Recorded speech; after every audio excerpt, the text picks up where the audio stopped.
ताजरों को मैं बार बार, मुझे भी बुला रहे थे, जिस तरह नासिर शाह साहब को बुलाया गया, उन्हीं की रिक्वेस्ट पे गए थे, वो मुझे भी बुला रहे थे। मैं ये वाजे करना चाहूँगा कि वो जो ताजिर बार बार सरापा एहतजाज भी होते हैं, हमें बुरा भला भी कहते हैं, कभी पीटीआई वालों के साथ खड़े होकर बुरा भला कहते हैं, कभी एमकेएम के साथ खड़े होकर कहते हैं, उन ताजिरों को मैं कहूँगा कि जब पीटीआई वाले आपके पास आए थे या एमकेएम वाले आए थे, उनसे पूछें कि एनसीओसी जो कि आपकी वफाकी हुकूमत चला रही है, उसकी रिकमेंडेशन में तमाम चीज़ें होती हैं ना। तो जब हम एनसीओसी के फैसले को फॉलो करते हैं तब भी ये तनकीद करते हैं, जब फॉलो नहीं करते हैं तब भी ये तनकीद करते हैं। किसी भी इदारे की डिलीवरेंस को बेहतर बनाने के लिए उसको पैरों पर खड़ा करना ज़रूरी है। तो हमने क्या किया, हमने जो सिंध लोकल गवर्नमेंट एक्ट था उसमें जो केएमसी के इख्तियारात थे वो हमने पढ़े, मैं एमसी साहब साथ बैठे।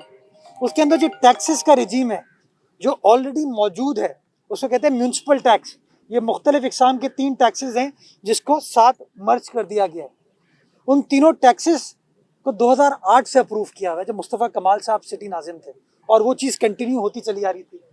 हर साल केएमसी अपने बजट में अपना टारगेट रखती है कि 1 अरब रुपए म्यूनसिपल टैक्स इकट्ठा करेगी, लेकिन दर हकीकत इकट्ठा कितना करती थी? 21 करोड़ 22 करोड़, यानी कि 78% टैक्स कलेक्ट नहीं हो पाता था।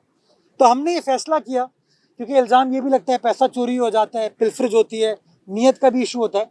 तो हमने कहा जी क्यों ना प्रोसेस को ट्रांसपेरेंट कर दिया जाए और प्रोसेस को डिजिटाइज कर दिया जाए।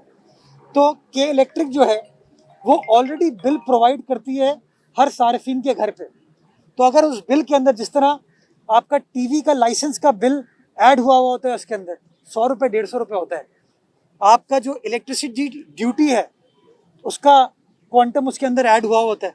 तो हमने कहा वो जो टैक्स ऑलरेडी हम कलेक्ट करने का हमें इख्तियार भी है और हम कलेक्ट करते हैं थोड़ा बहुत, तो क्यों ना बजाय इसके कि वो मुर्तज़ा वहाब कलेक्ट करे या अफजल जैदी करे या अकरम बलोच करे, संजय करे, हमने फैसला ये किया कि एक इदारा जो कि ऑलरेडी कलेक्शन कर रहा है, वो किसी फ़र्द के लिए नहीं करता, इदारे के लिए करता है, वो अपनी कलेक्शन करे। जो कलेक्शन करेगा वो डायरेक्टली केएमसी के अकाउंट में ट्रांसफ़र होगी। रिक्वेस्ट वफाकी हुकूमत को भेज रहे हैं, चूँकि नेपरा रेगुलेटर है, पावर डिवीज़न इसकी रेगुलेटर है, और मैं पुरुमीद हूँ कि वफाकी हुकूमत केएमसी को अपने पैरों पर खड़ा करने के लिए, ये जो केएमसी का इनिशिएटिव है, ये जो मेरा इनिशिएटिव है, इस इनिशिएटिव में हमारा हाथ थामेगी। 250 नई बसों का कराची शहर के लिए, जिसके लिए तकरीबन 8 अरब रुपए बजट में मुख्तस भी कर दिए गए हैं और बजट अप्रूव करा लिया गया है। उसकी टेंडरिंग का प्रोसेस स्टार्ट हो चुका है। इंशाल्लाह टेंडरिंग जैसे ही कंप्लीट होगी, क्योंकि हम लोग खुद डायरेक्टली अब बसें नहीं खरीद सकते, अदालतें नैब कहती है कि आपको सेपरा पेपरा के तहत अखबारों में ऐड देके एक टेंडरिंग प्रोसेस कंप्लीट करने की ज़रूरत है। उस प्रोसेस में थोड़ा टाइम लगता है। हमारी कोशिश है कि टेंडरिंग प्रोसेस को एक्सपीडाइट किया जाए, और कभी इम्कान ये है कि अगर वो एक्सपीडाइट हो जाता है तो 2022 के जो फर्स्ट क्वार्टर है, यानी मार्च से पहले, हम कराची शहर के अंदर नई बसें लाने का प्रोसेस स्टार्ट कर देंगे। आज वही केएमसी है, वही इख्तियारात हैं, वही पार्क्स डिपार्टमेंट है, और अल्हम्दुलिल्लाह आप देख सकते हैं कि खूबसूरत इजाफा कराची शहर के लैंडस्केप में इस पार्क के ज़रिए किया गया है। इसी तरह केएमसी का पार्क्स डिपार्टमेंट कराची के 7 अजला के अंदर अगले 7 हफ्तों के अंदर एक एक पार्क को आइडेंटिफाई करके उसकी बेहतरी का काम स्टार्ट करेगा, ताकि शहरियों को सस्ती और अच्छी तफरी के मौके फराहम किए जा सकें।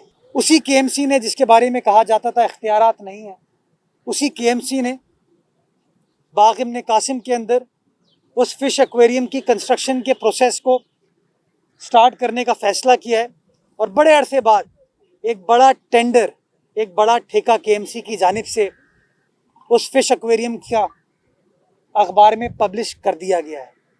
उसके साथ साथ सर आगा खान पार्क है, उसके साथ साथ हमारी माई कुलाची रोड, जो कि पता नहीं कितने सालों से अंधेरे का शिकार हो चुकी है, तारीकी का शिकार होगी, उसकी स्ट्रीट लाइट्स नहीं जलती, उसका टेंडर भी केएमसी ने इशू कर दिया है।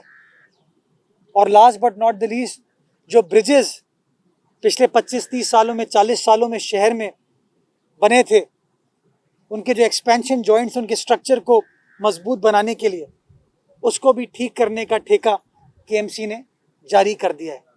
एक बहुत बड़ा मंसूबा जो कि मछली चौक से कैनब तक एक डबल रोड डेवलप करने का है, उसके तमाम प्रोसेस, तमाम अप्रूवल्स कंप्लीट हो गए ऑलमोस्ट, और इंशाल्लाह अगले हफ्ते से 10 रोज़ के अंदर उसका अखबार में टेंडर इंशाल्लाह अल अज़ीज़ इशू कर दिया जाएगा।